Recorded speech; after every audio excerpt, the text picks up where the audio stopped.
All right, here we go. We're doing this. We're doing a bonus episode of Illuva Talks today. It's going to be fantastic. What's up, everybody? Andrew Wall here, host and executive producer at Illuvium. Bonus episode of Illuva Talks. This one's going to be cool. We're bringing in an expert and a partner that's partnering up with us here in Illuvium. We're talking about digital identity. We're talking about the future of social interactions on the internet and which benefits are going to bring people into the blockchain gaming space. I've got a freaking super genius on the show with me who's literally building in this space to talk about this topic. Really excited to bring in the folks from Carv.io. Really quick though, before we discuss anything, nothing in this episode constitutes financial advice, even though what we're saying is incredibly smart and entertaining. You are responsible for doing your own research. Maybe this interview is part of that research. But come on, you're smart enough to know we're not telling you to buy anything or sell anything, right? Right. My guest today on Illuva Talks is a special guest. I've got Victor, the COO, Chief Operating Officer of Carv.io on the show. What's up, Victor? Welcome to the show. It's good to be here. All right, so let's get into the question in hand here then. We've got so many freaking accounts across so many platforms, Steam and every launcher there is, every social media platform. We've even got our government IDs that are literally pieces of plastic in our pocket. What is our identity anymore? Physical, digital, it's spread out across so many different platforms. So why is it important for us to establish digital identity for gamers? How is that beneficial? And do we really need to put this on the blockchain? Victor, I know you guys are building at Carv solutions for this. So I'd be curious to know, how are you guys thinking about digital identity and what are you guys doing to maybe improve here? And where does blockchain come into the equation? Hit me with it, man. So Andrew, I love how you framed the question about how a lot of the activities that we have online are all isolated in different aspects. So like you mentioned, Epic, PlayStation, Steam accounts, all of them represent part of who I am. But there is no centralized place for all of these data to come together. So there isn't a holistic view of who I really am for a place where I can see all the activities that I've done across the gaming universe. And so that would be the first problem there, the isolation of data. The second one would be the data itself in the real world would be yours to own. Your identity would be yours. However, in the digital, all of this data is owned by these platforms. We are not receiving credits that we are creating. And increasingly, we're seeing more gamers doing modding, participating in early communities to co-build what these games are. And without the ownership of the data or ownership of the things that we're creating, there's no way for us to accurately accrue some of this value back to the creators or back to the gamers themselves. And so that increasingly makes a centralized more for us to put all of that together, increasingly important to show that reputation and credential. Got it. So that's what you guys are doing at Carv then, is combining all of your gaming moments in one place is the tagline here. So you guys are combining your gaming activities, your stats, your badges, your accomplishments all into sort of one profile where you own your identity with your own choices rather than having it split up across a bunch of different platforms with maybe some worthless Steam stickers or maybe some random currency nonsense on some other platform. You guys are combining it all and trying to add value to it. Is that a fair summary? I would say that's a quite eloquent way to summarize what we're doing. And I wouldn't say that different badges or the different trophy that you've collected across different platforms would be useless. It's just different facets of different elements that I have done. It's different traces. And so what Carv is doing is once all of that is together, you would have the choice to showcase what you think would be the most important. You would have the choice to say which ones that you want to show off and which one you would like to leverage as part of a token to access different in-game perks or different early programs, so to speak. I like that you defended the value of those accomplishments when I attacked it and called it useless. There's a reason why when you play across Xbox, for example, there's a massive achievement system connected to all of the games and all of the activities that you do on Xbox. And the reason is users love it, number one. And number two, it drives more user activity. And it can drive more benefits for users if they reach certain accomplishments. There's a reason why every platform tries to gamify their platform and tries to add these sort of extras that I called useless a moment to them. Clearly, they're not useless, and lots of resources and effort are put into that. Let me ask you then. So if Carv is kind of giving you kind of one central identity as a gamer, don't some people want to represent themselves differently depending on the context that they're in? So maybe, I'm just going to throw an example out here. Maybe in World of Warcraft, I might want to, or an RPG game in a fantasy universe, I might want to represent myself as one persona. And then maybe in a hardcore PvP game that's maybe futuristic, I might want to represent myself in some other way. So help me understand what sort of user choice there is in your mind, whether it's in Carv or in the future of Web3, for you to represent yourself in different ways with your identity, depending on the situation you're in. Mm-hmm. I think that's a great question. And I think that is also the case in real life. The Andrew that is on the podcast is probably different from the Andrew that is at the bar. And so in games is actually something This is that... true. I'm a lot drunker at the bar and louder somehow. Yeah, but keep going. Yeah, and part of the allure of game is that it creates this circle where you are someone that is different from the mundane of it. And so it makes sense for you to want to represent yourself differently in different settings. And so part of the offerings at Carv is we are providing gamers with that option or that choice to showcase different elements of their credentials or reputations in different settings.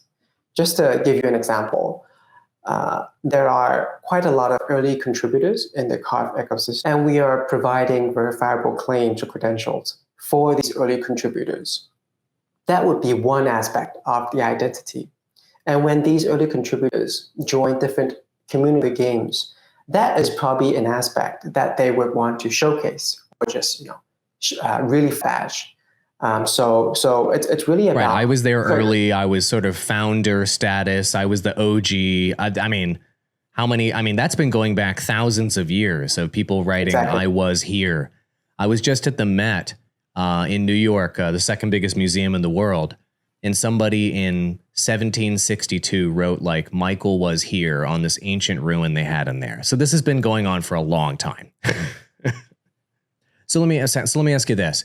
So for all the creepers out there or the silent majority or the privacy-minded gamers, how is digital identity going to be a fit for them? There's this whole pushback right now against Facebook in particular. They get a lot of the attention.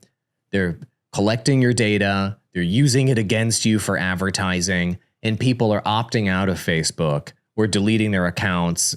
Some people are in opposition of that data collection and them having control over their identity or even collecting their identity data at all. So what about all of those folks, the silent majority, let's call them, that don't really want to participate with, let's call it big identity? What's the solve for that, and how is blockchain going to help? There's a big self-pleasure aspect to the gaming ID.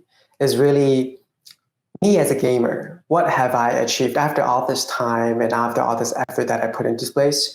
What is it that I have achieved over time? It's just like at the end of the year, you would look at all of your mileage accounts and enjoy that experience over time. Things that we're creating now is having that experiential moment, carving what you have done in the gaming space into a badge, into a token. You can enjoy that process. And for example, you can even compare some of the truth that some of the large influencers have done and see how you can replicate some of the things that they have enjoyed in the gaming space. And so there's a really the self-pleasure aspect to it. And two is really coming back to the ownership or the choice aspect. I have now the choice, the infrastructure down there, and now I have the choice to say, this is the intimate group that I would like to share some of the achievement that I've done, or these are a group of friends that I would like to have a leaderboard competition with. And so that ownership and that choice is really what differentiates the Web3 identity space with the likes of Facebook. Got it. Okay. Yeah. User choice, ownership. This all fits with the ethos of crypto. So let's talk about how we're interacting with each other. You mentioned earlier things like leaderboards, and obviously a huge part of achievements. And like, to go back to the Xbox example we had a moment ago, when somebody achieves something in the Xbox ecosystem, it like notifies all your friends that you hit level 50 in a game, or you've completed XYZ quest, and there's this social sharing aspect of it. So in terms of social interactions, how are they going to change in the coming decade, just in general on the internet? And what role do you think blockchain is going to play into how social interactions are going to shift? There are quite a lot of trends that we are seeing. One of them is the verticalization of the socials. Just like how we were discussing, we probably want to identify ourselves differently across different scenarios.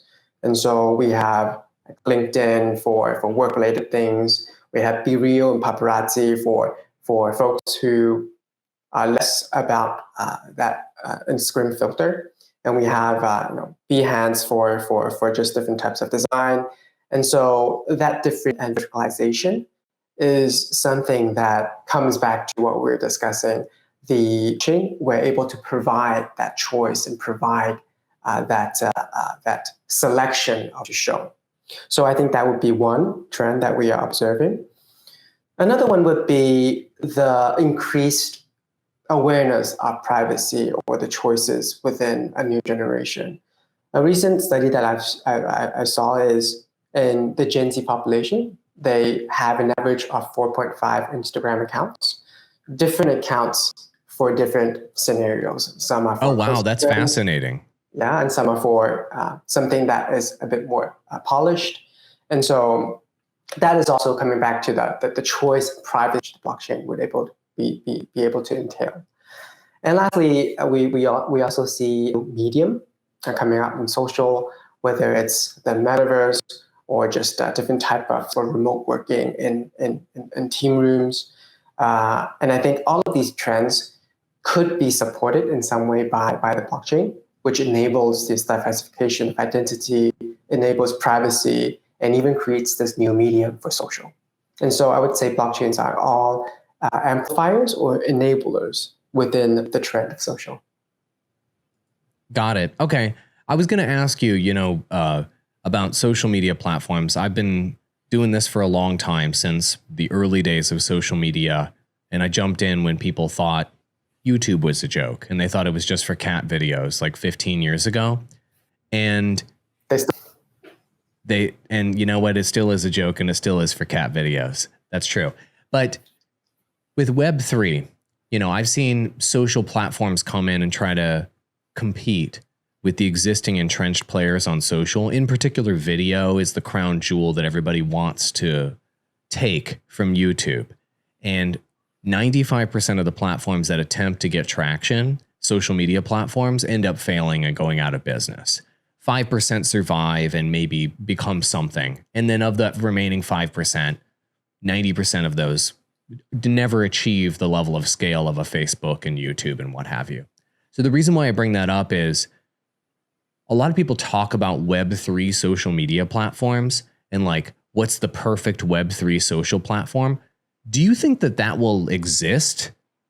Or do you think we will just integrate Web3 technology into the existing platforms?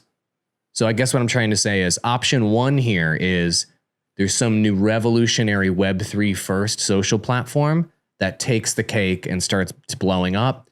Or is it TikTok, YouTube, Twitter, Facebook, they just integrate Web3 tech and we continue on the path we're on? How do you see the future playing out there? Social platforms need to address certain needs of users, whether need of attention or that experience or some sort of self-serving, whether it's Web 2 or Web 3, fundamentally it needs to achieve that purpose.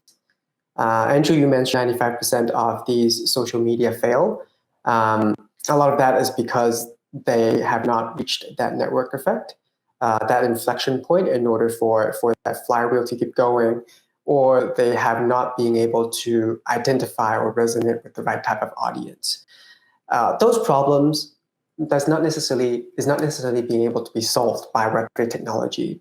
What Web3 could do is perhaps provide new bootstrapping ways to lower the barrier to achieve that by giving out NFTs or airdropping tokens, or creating that tight community at the very beginning, or different ways to structure tokens so that you can align the directions of people behavior to achieve that network effect or that inflection point faster. But fundamentally, it does come back to whether or not these social media platforms created are fulfilling or resonating with the users' needs in that aspect. And it's interesting that you brought up comparison between Web 2 and Web 3. I don't see Web 2 and Web 3 being a binary difference, but rather a spectrum across. And this new social media that comes out would probably combine a lot of the product-based or user experiences from the Web 2 space, plus some of the techniques or some of the core values offered by the Web 3 space. And whichever platform will be able to successfully combine those and address the basic need to address the social aspect needs of users, I think would have a very good, would be part of that 5% or even the 10% within that.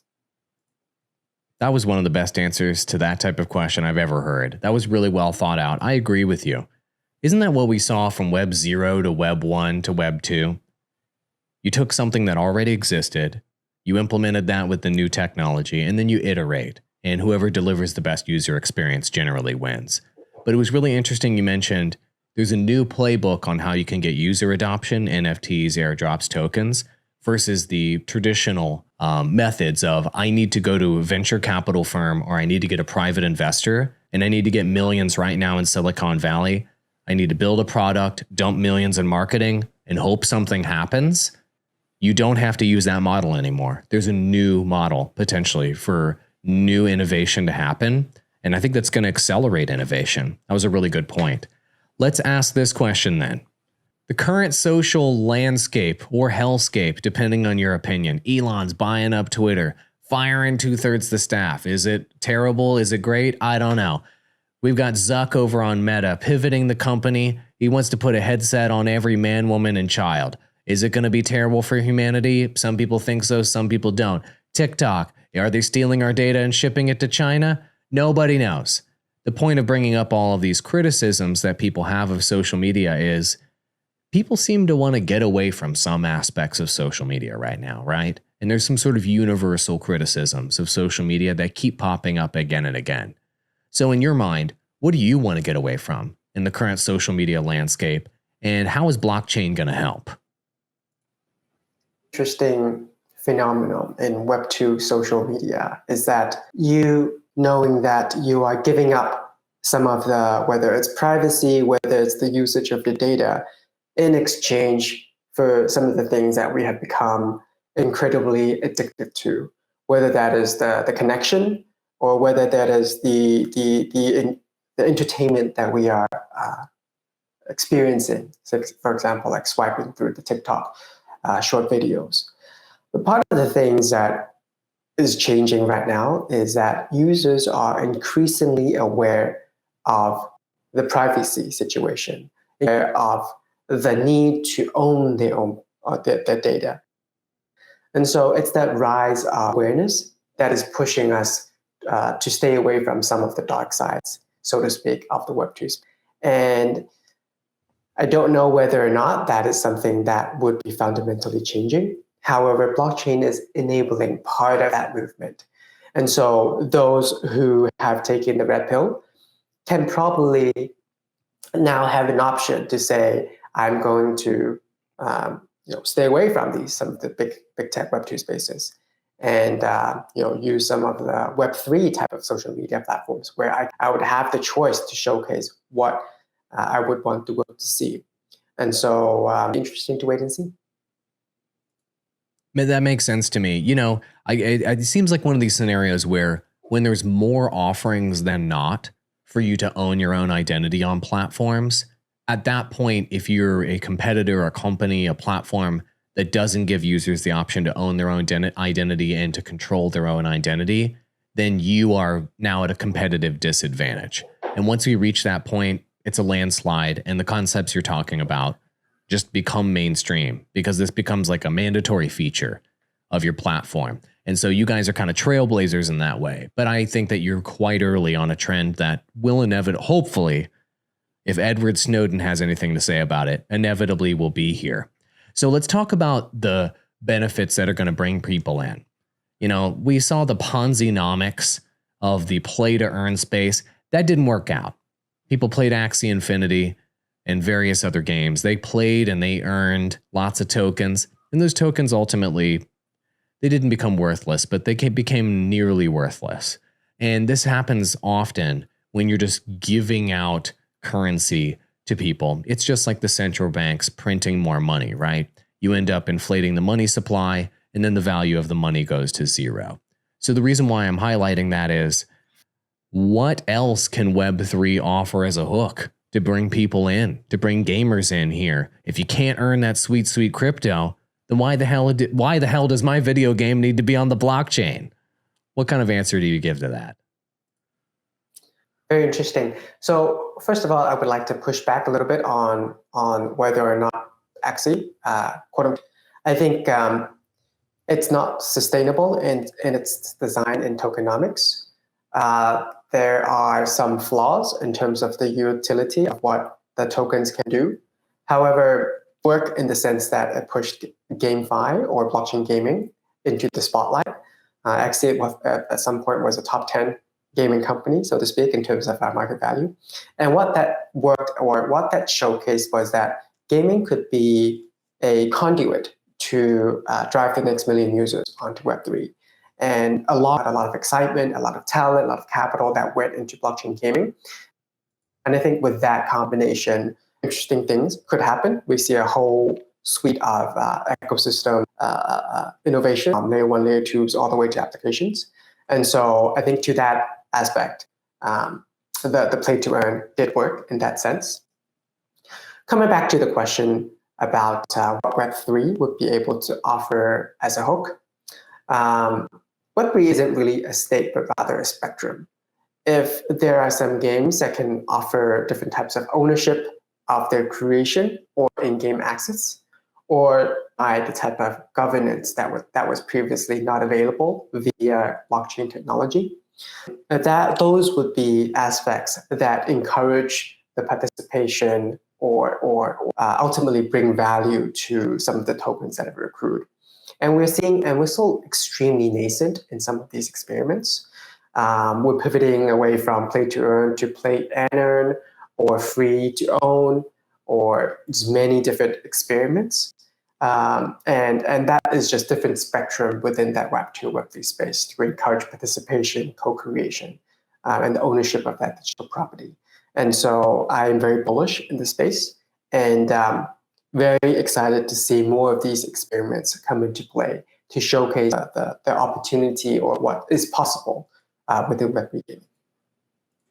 That makes sense. Whenever I ask people, give me a quick elevator pitch on why people should play Web3 games or they should enter this space. And the answer I get 80% of the time is, imagine your favorite Web2 game, but you can own it and you can own stuff on the blockchain. Come on in. So let me ask you that. Is it's like Web2, but you can own it on the blockchain, a strong enough hook? Don't we need something else? We need some juice here, man. Is that a strong enough hook? What do you think? I think when we say it's just like Web2, it's in contrast to the early days of Web3 gaming, about that it's pixelation, whether it's the lack of gameplay, whether it's the hyper financialization. And so it's just like Web2. I think we are emphasizing the well experiences or the AAA phenomenon that we're seeing in Web 2. And we're adding on top some of the things that blockchain can enable. So for example, at Carv, once you put everything, all of your identity together, you are able to use that identity within the gaming space to access or unlock some of the things that were previously not available within Web 2. You were able to use that to participate in some of the earlier games. If you are a strategy game player for the past 10 years, there's probably a lot more that you can say or bring to the table for these early games. Those are not previously available. And so a lot of these opportunities can be unlocked with some technology within Web3. But ultimately, it does come back to the gameplay of a game, and that's ultimately what we're looking for. Got it. Yeah, you brought some of those benefits here. I liked that. You weren't just saying it's like Web 2, but like it's blockchain. Come on, guys. Isn't that cool? You mentioned something that maybe could only be achieved through Web 3 technology. So are there any other benefits that you guys have even talked about, thought about, pontificated about with Web 3 or blockchain technology that could be brought to gamers that's only available through Web 3? And it's not one of those, it's like Web 2, but you can own it and it's on the blockchain. Is there anything like brand new you guys have thought about or have worked on where it's a whole new, maybe paradigm shift of some description? Hit me with it. There are a couple. The first that come into mind is what we are building is breaking the walled gardens. We are putting all of that isolated data together for a centralized positioning that is owned by you. That was previously not available in Web2 space because of the isolation. And so I see. So you mean like the data literally couldn't talk to each other? Like literally not technically possible for the data on Steam to talk to Xbox, to talk to PlayStation. Literally not possible. So you're not saying it's like Web 2, but it's actually just a new concept that nobody's ever seen before, essentially. Yeah, there isn't a position of neutrality. For example, for PlayStation to go over and talk to Xbox and talk to Steam and say, hey, let's combine our data together and hopefully create better experiences for our users. That simply is not possible in the Web2 space for these incumbents, these big players.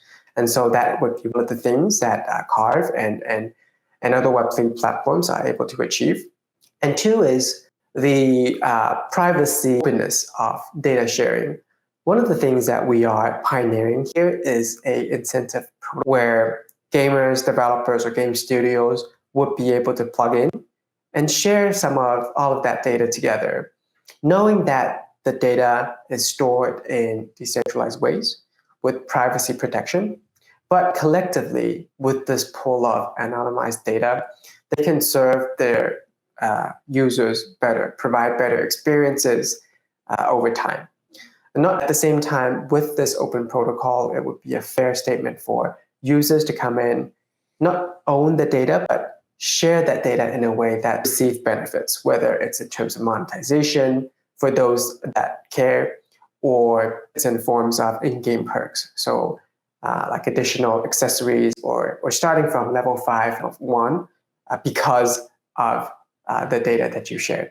And so there is a exchange of that information that is made possible with blockchain technology. Got it. So instead of just by default, without your choice, essentially, having your identity be harvested for cash by megacorps and by media companies and socials, you're saying because of blockchain technology, you can opt in to not just having someone else make money off of you, but you could maybe make money or value yourself now. So that's like a paradigm shift where essentially you're a slave right now to the system, if you will, on social media, only providing value to these companies. Now this allows you to receive value potentially in new ways. Is that a fair summary? On the gamer side, yes. And at the same time, game studios would also can now participate in this data sharing in order to create that better experience for users overall. And it really comes back down to the position of neutrality that Web3 provides with that open incentive protocol that is made possible. These are really cool ideas. I learned a lot of new things in our talk today. For anybody who wants to go check out Carv and just get started, what do we need to do here? Do we need to drop like 25 ETH and buy some expensive NFT of a piece of goblin poop? Or can we get in here and do things a little bit easier? How do people get started with Carv? Yeah, come onto our website, carv.io. And our ethos is more about experiencing the gamer ID. Let that process enlighten you on what can be possible with that gamer ID, and let that open up the gaming universe for you. Very good. Thank you very much. I appreciate it. So no ridiculous looking NFTs required. Only going and checking out your website, carv.io. Got it. Hey man, thanks for partnering with us. I really appreciate it. I love what you're building. I love the mission, and I'm going to be following your project very closely because I think that you guys are hitting on a trend that is going to be big and is going to be the standard in the future. And I hope that you're able to ride that wave as digital identity and the way we socialize with each other in the gaming space changes. Thanks for your time today, Victor. I appreciate it. Thank you so much, Andrew. It's great chatting with you. Oh, yeah, of course. And everybody, if you're not already, catch this show each and every week on Illuvium's YouTube, Twitter, and Twitch live. Also, we release this show on all podcasting platforms. We will be editing the show, making it sound nice and tidy, and you can go to illuvium.buzzsprout.com and enjoy the audio version on every podcast platform so you can hear the genius thoughts of Victor again and again and again as you're on your jog and you're going out about your life. Thank you so much for watching, and we'll see you in the next episode of Illuva Talks.